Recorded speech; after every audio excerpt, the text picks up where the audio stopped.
अस्सलाम वालेकुम। आप देख रहे हैं PA न्यूज HD और मैं हूं आपके होस्ट सादिया बतूल।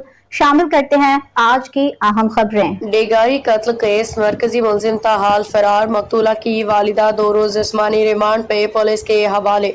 डेगारी में पेश आए खौफनाक दोहरे कत्ल के वाक़े की तफ्तीश का दायरा मज़ीद वसी कर दिया गया है। वाक़े में मरकजी मुलजिम जलाल, जो मकतूला बानो बीबी का सगा भाई है, अब तक पुलिस की गिरफ्त से बाहर है।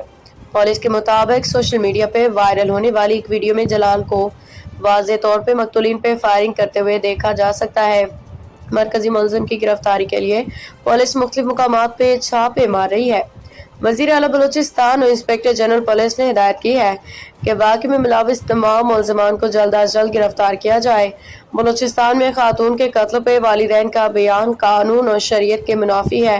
पाकिस्तान उलमा कौंसिल अब तक इस मुकदमे में 13 अफराद को गिरफ्तार किया जा चुका है, जिनमें कबायली सरदार शेरबाज सातकज़ई बशीर अहमद शामिल है। दोनों को गुज़श्ता रोज इंसदाद दहशतगर्दी की अदालत में पेश किया गया, जहां अदालत ने उनका जिस्मानी रिमांड मजीद 10 दिन के लिए बढ़ा दिया। आज केस में एक अहम पेशरफ सामने आई है, जब मकतूला बानो बीबी की वालिदा गुलजान को इंसदाद दहशतगर्दी अदालत में पेश किया गया। पुलिस की दरखास्त पे अदालत ने गुलजान को 2 रोज़ा जिस्मानी रिमांड पे पुलिस के हवाले कर दिया, ताकि तफ्तीश को मजीद आगे बढ़ाया जा सके।